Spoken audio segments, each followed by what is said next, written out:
예, 뉴스 속으로 훅 파고드는 시간입니다. 김정훈의 훅 뉴스. 오늘도 김정훈 기자 나와 있습니다. 김정훈 기자 어서 오세요. 네. 오늘은 어떤 뉴스 속으로 좀 훅 들어가 볼까요? 어제 국회 특수활동비 문제는 일단락이 됐지만요. 예. 의원들의 해외 출장을 놓고도 말들이 많았죠. 이게 정당한 출장이다. 그렇지 않고 사실상 놀고는 외우다. 이런 논란이 있었습니다. 예. 더 국민을 화나게 한 건 이에 대한 국회 태도였는데 이계성 국회 대변인의 말을 한번 들어보실까요? 먼저 들어보죠. 네. 관광이라는 프레임으로 그 상황을 본다는 것은 조금 본말 중요한 것과 그렇지 않은 것을 좀 전도한 것이 아닌가. 국회는 이것에 대해서 조사할 권한이 없어요. 또 명단이나 이런 것들을 공개하거나 밝힐 그렇게 되면은 그 관련 법에 위반이 된다고 합니다. 그러니까 코이카 출장 다녀온 거 국회의원들 그게 외유성 출장인지 아닌지 가려보자. 뭐 자료 내놔라 이런 이야기들 지금 하고 있는 거죠. 네. 그 자료 내놔라를 국회가 거부했죠? 그렇습니다. 현재까지 국회는 여야 의원들의 해외 출장 내역을 공개하지 않고 있습니다. 네. 하지만 해외 출장을 나가는 의원들이 단골로 찾는 기관이 어디인지 그 점은 가려지더라고요. 어디입니까? 한국국제협력단 코이카라는 곳인데요. 외교부 산하 기관으로 저개발 국가를 무상으로 지원하는 사업을 시행하는 곳이죠. 예. 앞서 CBS 취재 결과 지난 2012년부터 지난 3월까지 국회의원 해외 출장을 빈번히 보내온 공공기관 17곳을 살펴봤더니 그중 첫째가 코이카더라고요. 1등이 코이카예요? 네, 그 6년 동안 다수 의원들이 함께 가는 출장 일정을 23차례나 만들어봤습니다. 6년에 23차례 국회의원들을 보내줬다. 네. 코이카는 전 세계 곳곳에 이 활동하는 곳들이 있으니까 맞습니다. 23차례 정도가 됐는 1등이 된 모양이에요. 네. 그래요. 그런데 이게 사실은 최근 갑질 논란이 일었잖아요. 네. 국회의원들이 국민권익위원회의 지적인데 이제 코이카의 돈을 받아서 해외 외유성 출장 갔다 온 거 아니냐. 이거 김영란법 위반 아니냐. 코이카는 이제 국회의원들에게 당한 의뢰 입장? 뭐 이렇게들 보도가 됐었는데. 네, 그렇게 갑질 해외 출장으로 일컬어졌죠.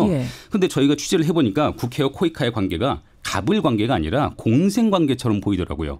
그래서 오늘 훅뉴스에서는 함께 골마버린 그 둘의 관계를 깊숙이 한번 취재를 해봤습니다. 갑을이 아니라 공생처럼 보였다? 네.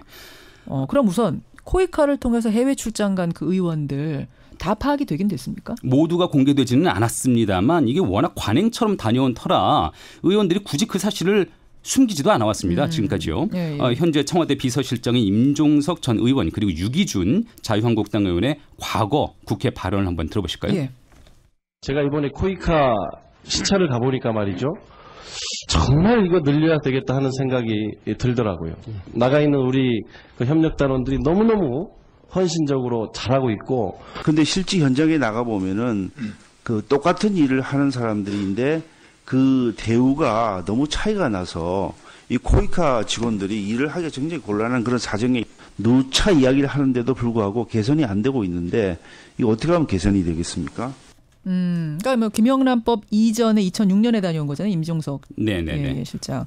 그러니까 이게 지금 그 당시에 뭐 가는 거 자체는 문제가 없었던 거고 네. 지금 이제 김영란법 때문에 문제가 지금 되는 게 아니냐 이런 상황이라는 걸 일단 말씀은 드리고요. 네네. 근데 여하튼 지금 내용을 들어보면 조금 의아하다 하시는 분들이 계실지도 모르겠어요. 보통은 국정감사에서 피감기관들을 국회의원들이 따끔하게 지적하기 바쁜데 여기서는 인원 늘려라? 뭔가 좀 이례적이네요. 네, 헌신적으로 일하고 있으니까 직원들 처우를 왜 더 개선시키지 못하느냐 이런 말을 하시죠. 예. 또 이 장면은 어떨까요? 2010년 9월 외교통상통일위원회 때인데요. 회의 말미에 수석 전문위원이 이 의원들의 지적사항을 정리를 했습니다. 속기록에 남은 그 부분을 한번 그대로 읽어드릴게요. 예. 김영우, 김충환, 문희상, 신낙균, 김동철, 최병국 의원께서 한국국제협력단 인원 및 조직 확충 필요성을 제기해 주셨습니다. 또 시정 요구사항으로는 한국국제협력단의 인력과 조직을 확충하고 충분한 인건비를 확보할 것을 요구하고 있습니다. 시정 요구사항이 인력을 늘리고 인건비 높여라. 보통 국정감사하면 피감기관 상대로 예산 줄여라, 조직이 비대하다 이렇게 지적해온 거에 비하면 이거는 좀 달라요. 네. 그것도 시정사항인데 그렇죠. 늘려라예요. 예, 그 이름들 가운데 문희상 현 국회의장도 포함되어 있는데 예. 피감기관 비용으로 해외 출장을 다녀온 의원 명단을 국민권익위로부터 받고도 지금 현재 공개를 하지 않고 있죠. 문희상 의장 역시 코이카를 통해서 해외 출장을 다녀온 적이 있는데요. 이후 2016년, 2017년까지 줄기차게 코이카의 처우 개선 그리고 인력 충원을 주장을 해왔네요. 그래요. 물론 뭐 피감기관이라고 해서 무턱대고 잘못만 드러내고 뭐 지적만 하고 이런 건 아닙니다만 유독 코이카는 의원들의 전폭적인 지지를 받고 있는 것처럼 보이는데 이게 맞습니까?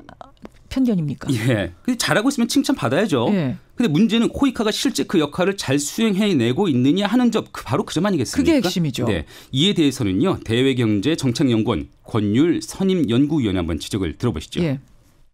지원 체제나 이런 걸 좀 더 효율적이고 효과적으로 사업을 수행하고 움직일 수 있도록 해야 되는데 이제 우리나라 같은 경우에는 현지 원조 중심이라기보다는 너무 중앙 정부에서 그걸 하고 있는 거예요. 그런 면에서 본다면 그런 사업들이 효과적일 것인가. 그래서 이제 새마을 사업이나 뭐 이런 사업들이 추진되고 그런 구조를 갖는 거죠. 해외 원조를 하는데 그쪽 나라에서 원하는 게 아니라 우리가 원하는 걸 이식시키려 한다 이런 지적이 나왔어요? 네, 그러니까 감사원도 지난해 같은 취지의 지적을 했습니다. 예, 코이카가 어느 나라에서는 뭐 70억 원을 들여서 식수 공급 시설을 마련했는데 정작 찾는 이가 없어서 가동률이 한 자릿수에 머물고 있다고 하고요.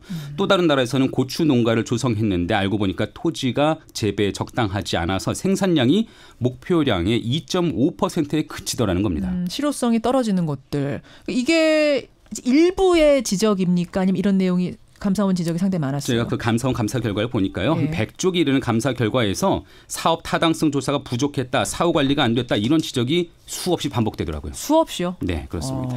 참 그래요. 그러면은 이게 국회의원들이 뭐 잘한 건 잘해야 한다고 하는 게 맞지만 네. 감사원에서 수없이 반복할 정도의 지적인데 지적을 제대로 안 했다면 이건 문제가 있는 거잖아요. 네. 그러니까 그 수많은 의원들이 그런 명목으로 해외 출장, 그러니까 현지 사업이 제대로 되고 있느냐 안 되고 있느냐 그것을 위해서 해외 출장을 다녀오겠다고 한 것인데 그러니까요. 제대로 살펴지지가 않은 걸까요? 이것은 현지 코이카 해외 사무소에 파견되던 한 전직 직원의 말로 한번 들어보시죠. 그러죠. 의원들의 현지 방문이라고 하는 것들이 전혀 사업에는 도움이 안 될 수 있다는 거. 대부분 오게 되면 그냥 코이카가 이런 사업을 하고 있다라고 소개를 하고 의원님들 돌아가시면 예산부터 해서 코이카 사업이 잘 될 수 있도록 봐달라고 하지 현장에서 어떤 고충이 있다거나 애로사항이 있다거나 그런 거에 대해서는 솔직히 이야기할 수 있는 그런 분위기는 아닙니다. 그래요. 그러니까 이게 지금 익명의 코이카 전 직원 얘기. 맞습니다. 예. 예, 이분들이 오셔가지고 뭐 제대로 꼼꼼하게 들여다보고 가진 않더라. 예, 그런 일이 별로 없다는 거죠. 며칠간의 일정으로 사업 현황을 상세하게 살펴보기는 어려운 면도 있겠죠. 네, 어려운 면이 있습니다. 하지만 출장을 다녀온 의원들은 그저 칭찬 일색이었습니다. 저희가 국회 홈페이지에 오른 국회의원들의 코이카 출장 결과 보고서들을 한번 살펴봤거든요. 예. 구체적인 일정이 쓰여있지 않은 보고서가 대부분이었지만 평가는 거의 항상 이랬습니다. 현지 사업의 성과를 높이 평가함. 또 코이카 단원들을 격려하고 그 중요성을 인식함. 그러니까 아까 감사원의 그 100쪽짜리 감사 결과하고는 결이 달라도 아주 다르네요. 네, 그 코이카 현지 사업의 부실을 의원들이 간과한 게 아닌가 그런 생각이 좀 드는데요. 예. 코이카의 운영 실태를 보면은 더 한숨이 나더라고요. 코이카 조직 운영상의 문제점이요? 네, 코이카는 4년 전에 국민권익위원회로부터 경쟁 입찰 없는 그 수의계약 비중이 높아서 비리 의혹이 있다 이런 지적을 받았는데요. 예.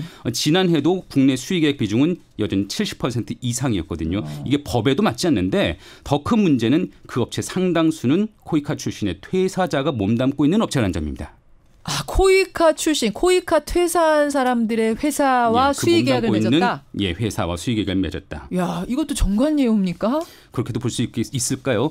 또 아예 코이카 운영비로 퇴직자를 위한 일자리를 대놓고 만들어주기도 했는데요. 예. 다시 익명의 전직 직원 말로 들어보시죠. 들어보죠. 코이카 이제 퇴직 관료들 자리를 만들어주기 위해서 만든 게 대학 내 인재개발협력센터인 거죠. 크게 눈에 띄는 활동은 보이지 않는데 센터 소장하고 직원 1명 정도 하고 사업비는 없고 여기에 지원되는 코이카의 예산의 거의 70-80%는 센터장 월급, 인건비인 거죠. 대표적인 정관예우이거나. 이게 지금 무슨 말이에요? 예, 무슨 말이냐면요. 네. 퇴직한 코이카 고위 간부들을 위해서 6개 국립대학의 국제개발협력센터라는 곳을 설치해 놓고요. 근데 이게 별다른 성과도 없이 코이카가 그냥 임금만 제공해 왔다는 겁니다. 대학에서 임금 주는 게 아니라 결국 국민 세금으로 주는 거잖아요. 맞습니다. 퇴직자 월급까지 그럼 우리가 준 셈이 되는 거예요? 그 때문에 감사원도 시정을 요구했고요. 이 밖에 연이은 성추문으로 징계를 받은 직원이 다시 요직에 오르기도 하고 예. 또 해외 주재원 사무소장이 운영비를 빼돌려서 형사처벌을 받는 등 그 코이카 그 직원들의 개인 일탈도 끊이지가 않고 있네요. 자, 그럼 이렇게 분명히 문제가 보이는 지점들에 대해서는 국회가 따끔하게 지적을 했습니까? 이게 오늘 들여다볼 부분인 건데 어땠어요? 예, 2016년 그리고 2015년 국정감사장에서 더불어민주당 이석현 그리고 심재권 의원의 지적 또 이에 대한 코이카 측의 답변을 들어보시면은 그 분위기가 어땠는지 짐작하실 수가 있을 것 같습니다. 언제라고 했죠? 2016년, 2015년 네. 국정감사장으로 가죠. 해외봉사단 가서 비위들이 좀 성추행 같은 문제, 부적절 행위가 적발이 되고 있네요. 그래서 그런 문제에 대해서도 각별히 교육을 잘 해주기 바랍니다. 예, 알겠습니다. 예. 저는 정말 코이카에 대해서 긍지도 갖고 있고 좀 애정도 가진 그 위원의 한 사람입니다. 코이카 단원들의 비위 문제, 또 코이카 전반에 걸쳐서 우리 국민 권익위가 청렴도가 너무 낮다 이렇게 지적하고 있는 것. 직원들 스스로 수준이 굉장히 높기 때문에 본인들 스스로 청렴도가 좀 부족하다고 하는 면이 있습니다. 그래서 그거를 자문을 받고 지금 그렇게 서명으로 작성 중이시라니까. 아니 물론 국정감사장에서 피감기관한테 막 삿대질하고 윽박 지르고 이러란 뜻은 아닙니다. 네. 아니지만 적어도 분명히 드러난 문제에 대해서는 알아듣게 따끔하게 지적하고 비판해야 되는 거 아닌가요? 네. 이게 저도 좀 들어보니까 이게 질책인지 격려인지 잘 모르겠더라고요. 그러게요. 근데 아쉬운 거는요. 그런 코이카가 최근까지도 감시와 견제의 사각지대에 놓여 있었다는 점인데요. 코이카는 2016년에야 기타 공공기관에서 준정부기관으로 바뀌어서요. 그때부터 이제 경영평가 등 외부 기관의 감시를 받게 됐는데 그 전까지는 사실상 외교부의 관리만 받았거든요. 그나마 감시하고 견제할 수 있는 국회마저 이렇게 뒷짐을 지고 있었던 겁니다.